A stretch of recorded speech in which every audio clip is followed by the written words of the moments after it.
Olá, muito boa noite a todos, sejam novamente bem-vindos. Vamos falar então, na sequência dos estados da Carolina do Norte. O estado do Calcanhar de Piche é um estado do sul histórico dos Estados Unidos, limitado por um lado pelo Oceano Atlântico, embora a região não permita portos muito bons, então o comércio tem sido mais local e o desenvolvimento urbano mais no interior por rotas de comércio. E do outro lado, pela cadeia montanhosa da Appalachia, que será também muito relevante na Pensilvânia e para uma série de outros estados e um contexto histórico determinante, inclusive para tendências políticas mais recentes. É um estado com bastante disponibilidade de água, então terrenos planos e férteis, que permitiram a negatividade da escravidão aqui, e, por consequência, é um estado com bastantes conexões históricas à guerra civil, ao Ku Klux Klan, à economia, e a população negra aqui é bastante representativa e também particularmente religiosa. É um dos estados com a população negra mais conservadora do país. O estado tem em torno de 11 milhões de habitantes e tem crescido rapidamente com a urbanização acelerada, associada tanto à expansão de centros militares, mas também centros de pesquisa e universidades e setores associados.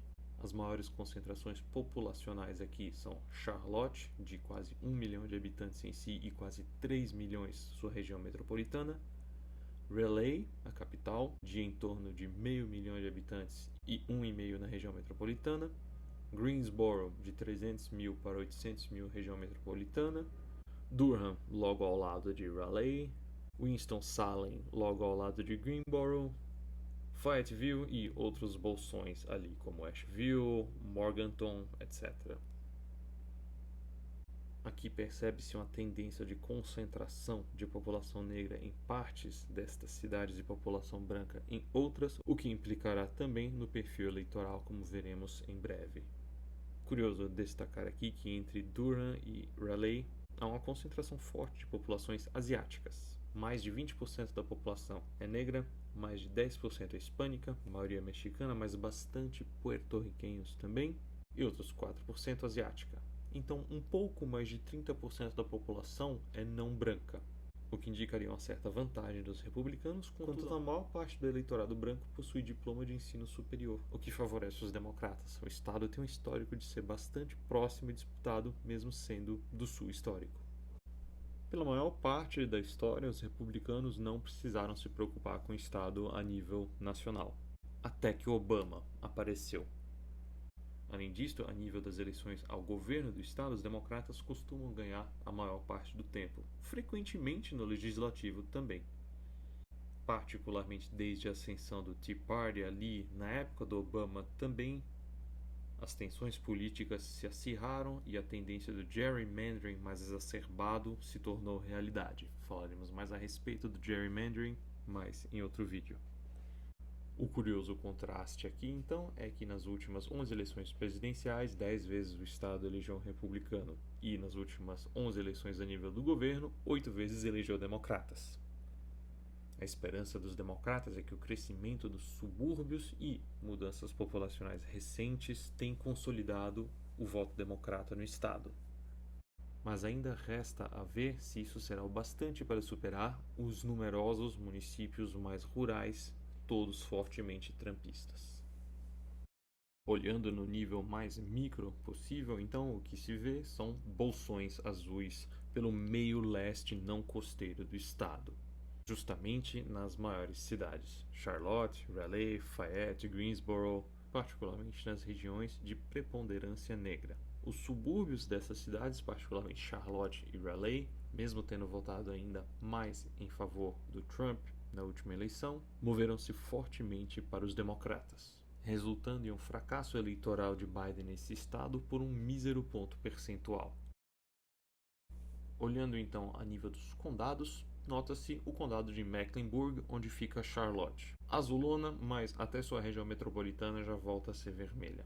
Aqui, em torno de 10% da população vive e há crescimento com a urbanização. O mesmo acontecendo na sua vizinhança, o que provavelmente tenderá a azular estes subúrbios. Os condados de Wake, onde fica Raleigh, Orange, onde fica uma das universidades principais do estado, e Durham, onde fica outra grande universidade, concentra em torno de 15% da população e, com sua vizinhança metropolitana, quase um quarto da população do estado, e tem crescido bastante urbanizando nos últimos tempos. A região é fortemente azul e deve continuar azulando. Em seguida, os condados de Forsyth, que tem Winston-Salem, e o condado de Guilford, que tem Greensboro, concentra em torno de outros 10% da população e, novamente, tem crescido com a urbanização. Além destes, há uma forte concentração de votos democratas no nordeste de Raleigh, uma região, contudo, que tem perdido bastante população. Por fim, outros pontos azuis se destacam aqui, geralmente associados a bases militares. O condado de Cumberland, por exemplo, que contém Fort Bragg e Fayetteville, tem em torno de 10% da população e vem crescendo com a urbanização.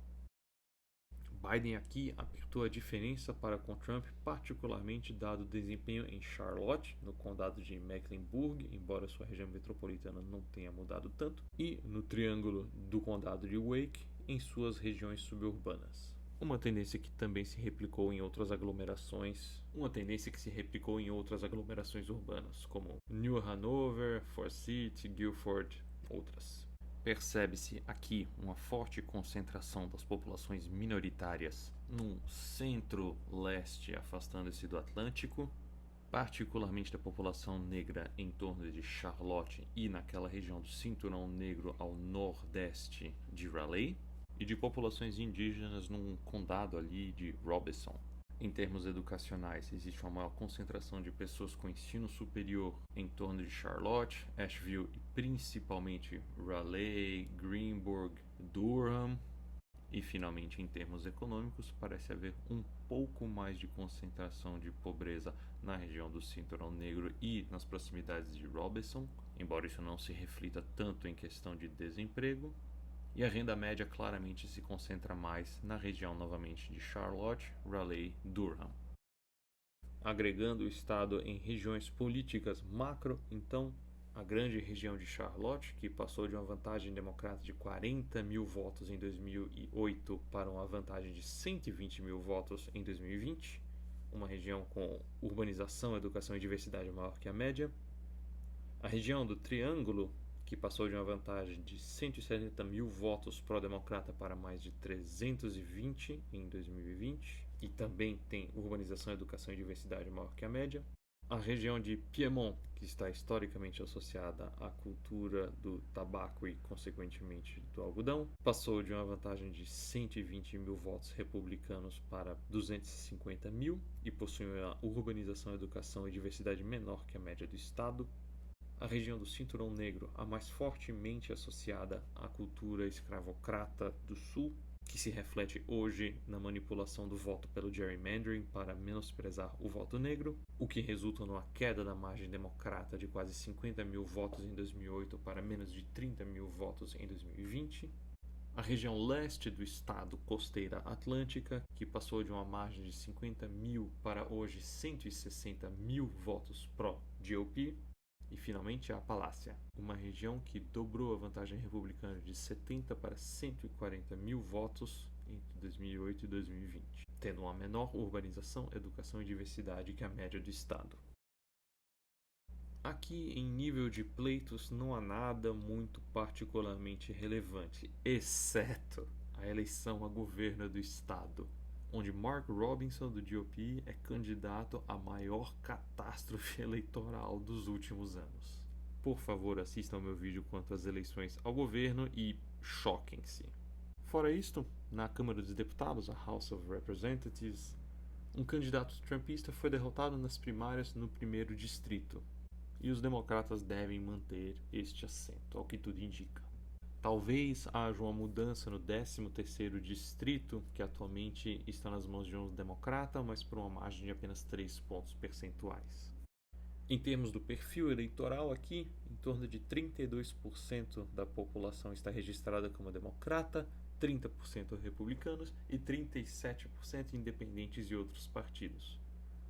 Há sinais de queda da vantagem dos registros eleitorais democratas, mas novamente sinais de que os jovens estão se registrando mais como independentes do que passando para o GOP.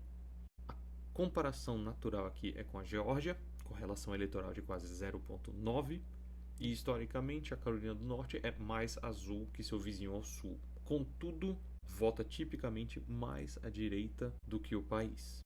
Este ano, importante destacar que há mais indecisos incertos na Carolina do Norte do que em qualquer um dos outros estados pêndulo. Aqui temos 6 condados pivô, aqueles que votaram 2 vezes no Obama e depois no Trump. Em termos de tecnicalidades eleitorais, aqui destacam-se os seguintes pontos. As pesquisas no estado têm sido muito precisas nos últimos tempos.